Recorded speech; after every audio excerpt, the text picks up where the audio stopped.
Yo, what's up, gente de YouTube, bienvenidos a un nuevo video. Yo soy Gonzalo Linick y hoy les traigo el tercer capítulo del curso de mezcla de audio. Hoy vamos a ver un dato muy interesante que son los planos sonoros.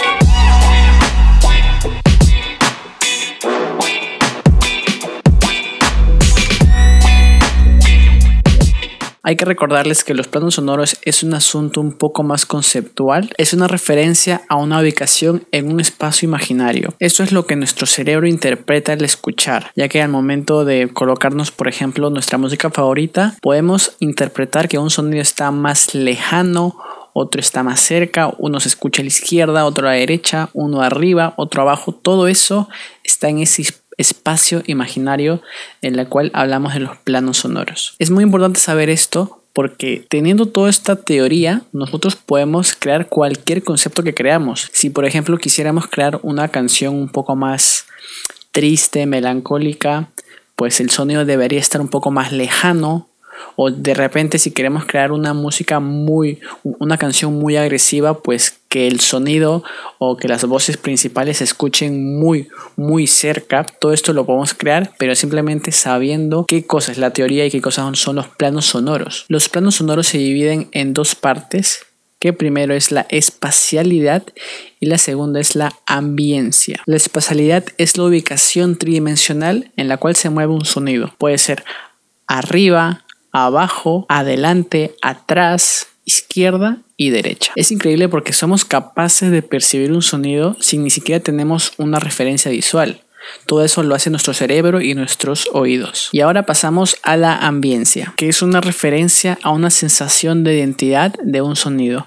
¿Qué quiere decir esto? Que con solo oírlo podemos escuchar si estamos en un espacio cerrado, un espacio grande, si es un espacio pequeño o es un espacio abierto. Todo esto ya lo hemos hablado anteriormente y podemos crear esta sensación con el reverb y delay. Ahora sí vamos a pasar a un tema muy interesante que son los campos sonoros y se divide en dos partes. El campo sonoro directo y reverberante. Simplemente se basa, por ejemplo, cuando estamos en un espacio con reverb natural. La onda sonora llega de dos maneras, como las que les digo, de manera directa y de manera reverberante. Cuando hablamos de campo sonoro directo es literalmente que la fuente sonora va directamente a nosotros. Y el campo reverberante es cuando rebota el sonido y vuelve a regresar a nosotros. Los campos sonoros ayudan mucho a definir la espacialidad. Y por ejemplo, cuando tenemos un mayor campo directo, el sonido lo vamos a percibir mucho más. Y viceversa, cuando un sonido lo escuchamos más reverberante, lo vamos a sentir mucho más lejano. Vamos a darles aquí una muestra de qué cosa sería. Digamos que acá está la fuente de sonido y nosotros estamos por acá.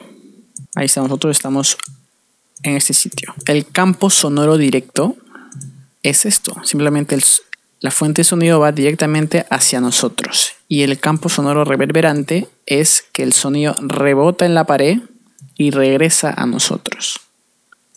Siempre va a haber esto, a no ser que tengamos un estudio especializado con esponjas que elimine toda la reverb natural que tenemos en nuestro espacio de trabajo. Bien, este es el campo sonoro directo y estos dos de acá es el campo sonoro reverberante. Como su nombre lo dice, los planos sonoros se dividen por planos y específicamente en tres, que los voy a nombrar ahora para que ustedes sepan. Sí o sí van a existir sonidos con mayor protagonismo, van a haber otros que no tanto y van a haber otros que solamente van a ser relleno. Pero estos sonidos son muy importantes para poder completar toda la canción. Entonces vamos a hablar sobre los tres planos importantes que debemos saber. El primer plano es en donde van a estar los sonidos más principales, son los protagonistas de la canción y por lo regular estos siempre están en el centro. Por obvias razones ocupan una ubicación mucho más cercana. ¿Qué quiere decir esto? Que cuando lo escuchamos, por así decirlo, escuchamos mucho más cerca ese sonido. Está mucho más presente que los demás. En segundo plano tenemos a los sonidos más secundarios. Estos pueden estar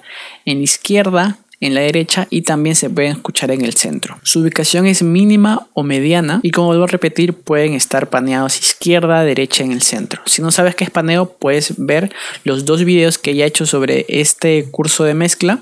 Ahí hablo mucho más sobre el paneo, pero no se preocupen que más adelante en este mismo video hablaremos mucho más sobre el paneo. Y en el tercer plano están los sonidos de relleno. Tienen una ubicación lejana o medianamente lejana y se pueden ubicar en la izquierda, derecha y en el centro. Ya que hablamos de las dimensiones de los planos sonoros, vamos a hablar sobre las dimensiones de la mezcla, que es muy importante. Específicamente vamos a hablar sobre las 3 dimensiones de la mezcla, que se divide en la profundidad, en la ubicación espacial y en la definición. ¿Qué es la profundidad? Cuando un sonido está lejano o cercano, o por así decirlo, cómo percibimos a ese sonido. Si está lejos, está cerca, todo eso. ¿Cómo podemos hacer que nuestro sonido se escuche más cerca, mucho más lejos? Simplemente, por ejemplo, por obvias razones, con el volumen del fade. Se me cayó la espuma. Como repetía, se puede modificar la cercanía del sonido con el volumen del fade, que simplemente es esta herramienta que está en la mixer. Este es el fader. Podemos subirlo y bajarlo, y con esto podemos hacer que nuestro sonido se escuche más cerca o más lejos. La segunda herramienta son los procesadores de rango dinámico. Puede ser un compresor o un limitador. Y en el tercer lugar están los procesadores de tiempo, que ya hablé en el primer video de mezcla, que si no lo han visto vayan a verlo, que es la reverb y el delay. Luego viene la ubicación espacial.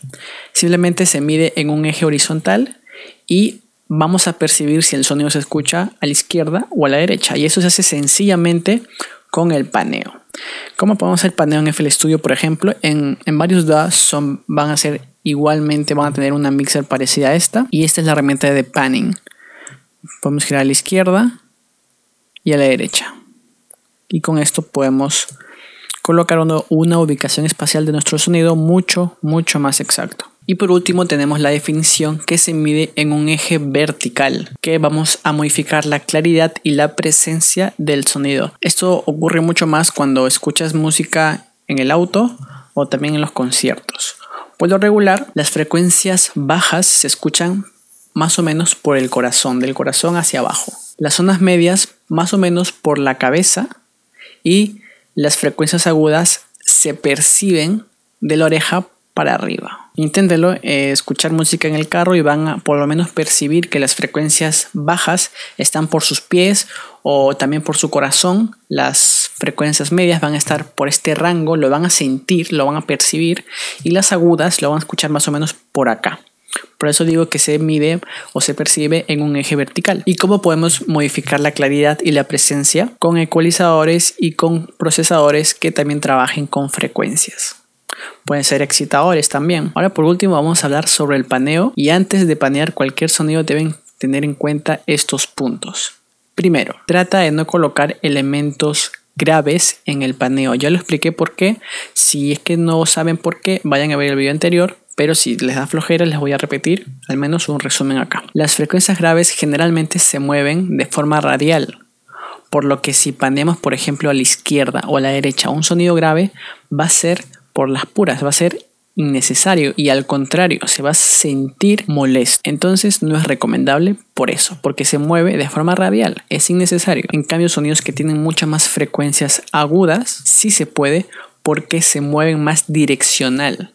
Entonces es mucho más sencillo y se escucha bien cuando podemos panear a la izquierda o a la derecha. Pero siempre, como vuelvo a repetir, debe haber un equilibrio. Si vas a panear, por ejemplo, un hat acá, que son frecuencias muy agudas, tenga acá otro sonido que lo compense. Puede ser otro hat o puede ser un shaker, por ejemplo. El segundo punto es 0 elementos débiles a un lado y 0 elementos fuertes a otro lado. No intentes panear, por ejemplo, un sonido de una guitarra muy distorsionada que se va a escuchar muy fuerte a la izquierda y un piano así más o menos normal a la derecha, porque no va a haber compensación de audio. Si vas a poner un sonido a un lado, que al otro sonido vaya otro instrumento que tenga por lo menos las mismas frecuencias. Por ejemplo, si colocas a un lado una guitarra, coloca a otro lado un órgano, por ejemplo. No tienen frecuencias similares y se van a compensar mucho más al momento de panear. El otro punto es que el paneo no necesariamente tiene que ser al 100%, puede ser también al 50%,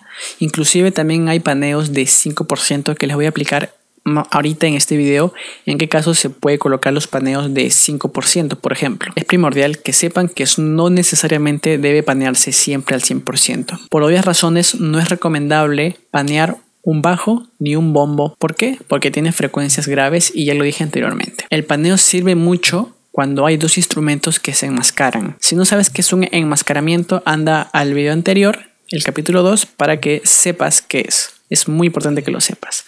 Pero si no lo sabes, ¿qué cosa es el enmascaramiento? Por ejemplo, te voy a dar un ejemplo así sencillo. Tienes una guitarra, tienes un piano, tienen frecuencias similares. ¿Qué va a pasar? Se van a pelear entre ellos y va a ganar el que tiene más ganancia de audio, o en pocas palabras, el que se escuche más fuerte va a ganar. Y tú no quieres eso en la mezcla, tú quieres que se escuchen los dos instrumentos. Entonces el paneo sirve para eso, para desenmascarar los sonidos. Y en vez que estén acá, se van a abrir